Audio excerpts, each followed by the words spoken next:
If you told me 5 years ago that we would be recording an episode on units in Melbourne, I would have been shocked. Units in Melbourne have a reputation, and that reputation is no growth. And there is reason for that, but today we'll be discussing why that has shifted and the 3 suburbs in Melbourne you can actually buy a unit that is going to grow your wealth. So Tiffany, let's set the table here. Why are we even having this conversation around units in Melbourne? While apartments generally underperformed over the past decade due to an oversupply of new stock, the market conditions today are actually very different. So we're now seeing strong population growth, rising construction costs, and fewer new developments being built, which is actually creating a shortage of quality housing in many established inner city areas as well. So Ella, before we actually go into the 3 suburbs to look out for, I actually want to touch on the 3 key reasons why investors shouldn't be overlooking units. So it's important to distinguish that it is not the high rises that we are talking about here. It is the boutique apartments that are in small complexes. Think brick, solid, walk-up apartments. Yeah. And Tiff, you just bought a unit yourself, a boutique unit as your 5th investment property, which is wild. But while you go through those 3 points, it would be awesome if you could tie that back to the unit you bought as a really good example. Yeah, for sure. So let's begin with that first point, Tiffany, and that's the affordability of units being so attractive to first home buyers and investors. Tell me a little bit about why and how these units are so affordable. As affordability becomes more challenging, and especially now that people's borrowing capacities have dropped as well, many buyers are actually being pushed towards these well-located apartments, which increases demand for these established boutique stock as well. So we've also seen similar types of properties perform well in markets such as Sydney, Brisbane, and Perth, where supply has been constrained. Median unit prices across the 3 suburbs we're about to cover today sit roughly between $519,000 and $602,000. A house in any of these 3 postcodes is not a conversation at that budget. Yeah, not at all. It's more like maybe $2 million plus in some of these suburbs we'll be discussing. Correct. And for me, I recently bought a unit in one of these suburbs for $565,000, which is very affordable for a 2-bedroom unit with car space as well. Yep. And I've also been closely tracking the performance of inner city apartments using the data and tools available to us. And the indicators suggest that we're at or near the bottom of the cycle. Prices have begun to stabilise and are now showing early signs of gradual growth month on month. Yep, they definitely are. And I know over the past 12 months in 2025, unit prices in Melbourne really hit a bottom and have been trending upwards since. The momentum is really good and you're actually getting better growth in units in some of these suburbs than you are in houses. So anyway, we'll get to the growth, but our second point here is the rental yield, which is so attractive to investors. Tiff, take me through the yields you're seeing in these apartment markets. Every suburb on today's list has a gross rental yield of above 5%.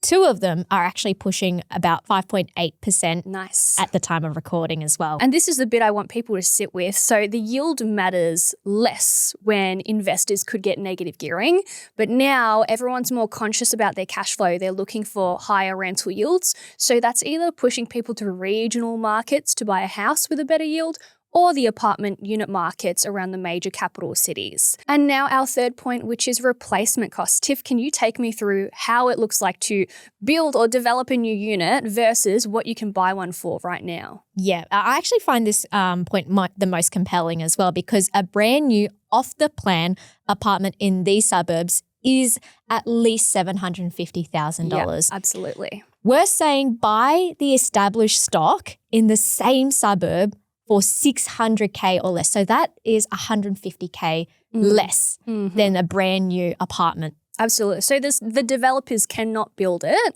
for what you're buying it for. Correct. Now, Tiffany, there is an elephant in the room which we have to address, and that is the fact that unit prices in Melbourne have not grown well over the past decade or even 20 years. So why is that changing? Well, we know why they have underperformed, which is oversupply. Yeah. Melbourne built a lot of apartments in a lot of these suburbs. When new supply keeps arriving, price growth gets capped. So location doesn't save you. Because there's no scarcity, but that pipeline is drying up. Yes, and that's correct. What we are seeing is apartment approvals are falling, not because people don't want apartments, but because many projects no longer make financial sense for developers. So construction costs have increased significantly. So it's actually much more expensive to build apartments than it was a few years ago. Yeah. Higher interest rates mean developers are also paying more to finance these projects.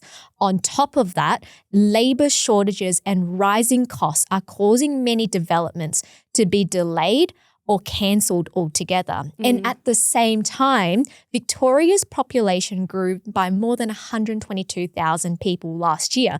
So demand for housing is still increasing, which means we're likely going to have more people competing for a smaller number of new homes. And when new supply is limited, buyers often turn to established apartments, particularly those in good blue chip locations as well. And we've actually seen similar trends play out in Sydney, Brisbane, and Perth, where established apartments performed well when supply was constrained. Absolutely. And that sets really good precedent. We saw unit prices in Brisbane, Sydney, Adelaide, more so the Brisbane and Perth market, they have nearly doubled in just 5 years. So that really proves to us that yes, unit prices can definitely grow, and very well given all of the stars are aligning. And that is what we're beginning to see. So let's get into it. These 3 Melbourne suburbs, you can buy a unit in 2026 for $600,000 or less. And we're going to begin very close to home for Tiffany, which is the suburb of South Yarra. Yes, full disclosure, I did buy my apartment in South Yarra. And look, the median prices in this suburb is about just over $550,000. Typical value probably is about $623,000. Well, what does that mean, median versus typical value? Well, the difference is that the typical value is basically the value of what it's currently worth in today's market as well. And that's a really good point, because you see the median price on realestate.com, that's not actually accurate. It's Correct. not a reflection of what they're actually selling for. If the typical value is sitting around $620,000 for South Yarra, that tells you that you really do need that $600K budget for a good quality unit. What about the yield, Tiffany? Look, the gross rental yield is just over 5.8%, which is very healthy as well. And also in South Yarra, the auction clearance rates is about 61.9%. You've got days on market, which is about 30 days. Vacancy rates is 1.5%. We've also got a healthy number of renters in the market as well. As we were talking through these data points, the number that jumps out to me is the yield as well, as at 5.8%. It's actually the highest of the 3 suburbs that we're covering today, which isn't something most people expect when they hear South Yarra. Well, I guess, it's a very livable area. And when we visited your unit, we were able to walk to Francois, Gracie's wine room. South Yarra has everything, and it's so walkable. You've got the train station, the tram right outside your door. So it makes sense that people are paying a premium to rent there. How does that yield align with what yours is renting out for? Look, I'd say it's pretty bang on as well. If you look at the rental market in South Yarra, nearly 2/3 of the residents are renters as well, and vacancies just sitting at 1.53%. So that's a pretty deep tenant pool. It is. Now, the other thing I wanted to ask, Tiff, is how quickly will your property become positive cash flow if your yield is around 5.8%? Well, let's just assume that the interest rates are quite high and stays high Like for 6.5%. Yeah, let's put it that way, for example.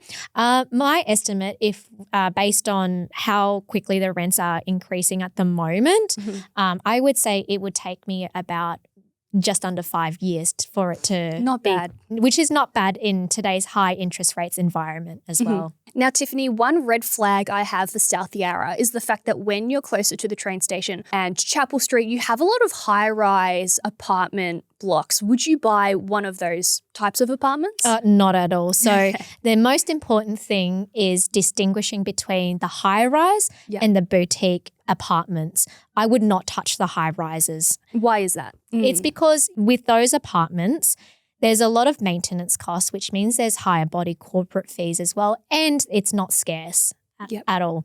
So I would be focusing on the boutique apartment units. And I think with the challenge in South Yarra is asset selection. So there are some fantastic apartments in this suburb, but there are also a lot of those large apartment towers that we've just touched on as well, which I personally wouldn't touch. So I'd be focusing on the solid brick walk-up units because they're generally lower maintenance as well and don't incur higher body corporate fees. Absolutely agree.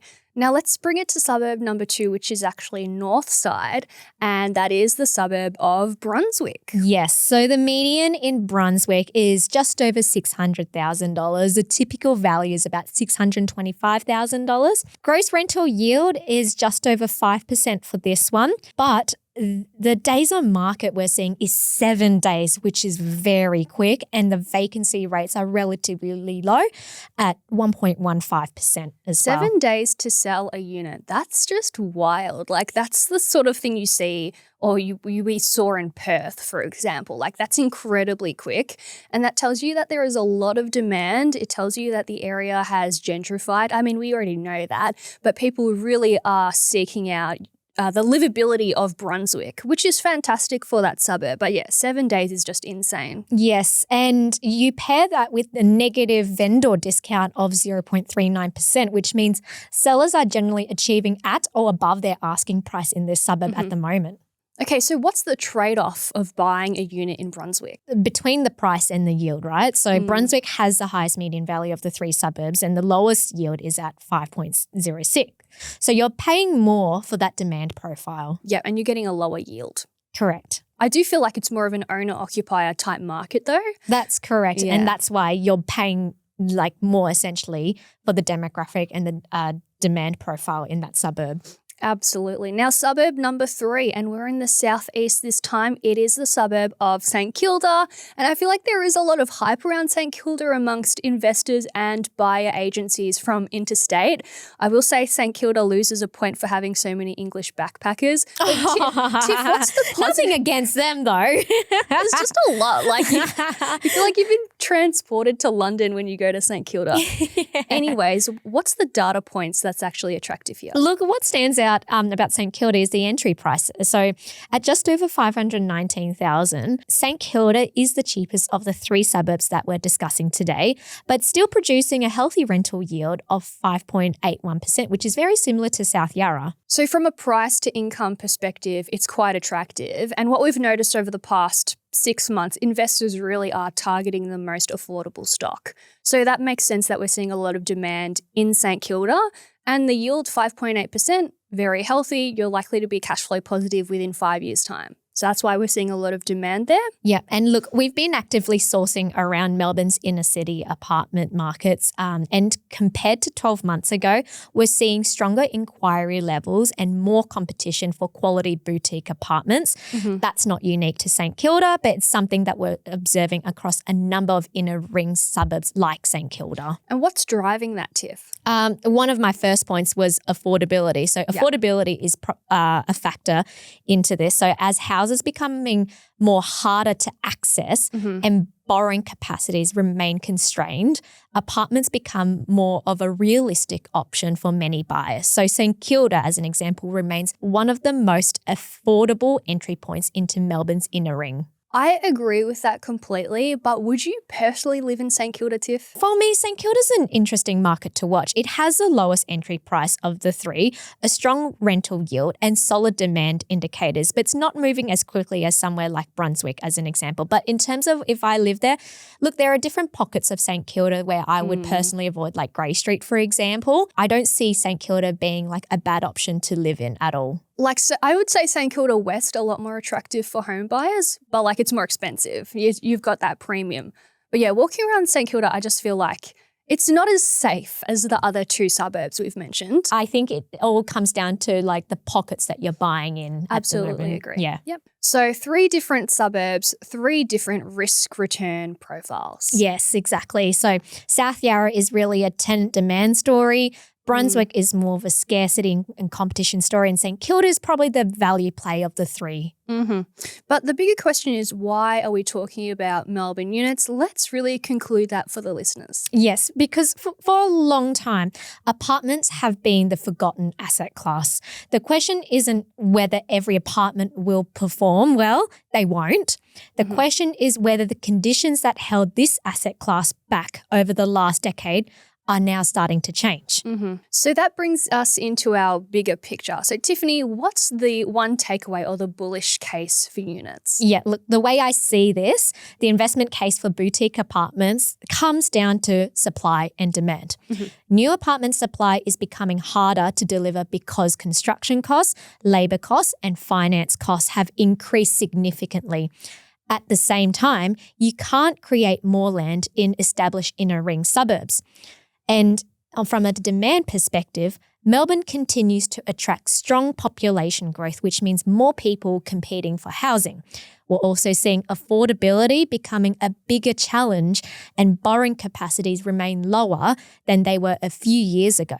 So for many buyers, well-located apartments are becoming one of the more accessible ways to live close to the city. Yes, so more buyers competing for the limited stock. That's correct. So South Yarra, Brunswick, St Kilda, 3 Melbourne suburbs where you can buy your unit for $600,000 or less and be making an investment decision at the same time. If you are listening to this or watching and you're interested in discussing the unit market in more depth for investment purposes, you're welcome to reach out to myself or Tiffany at Mecca Property Group through the link in the description below. Book in a call. We'll have a chat about how we can help you with your investment portfolio.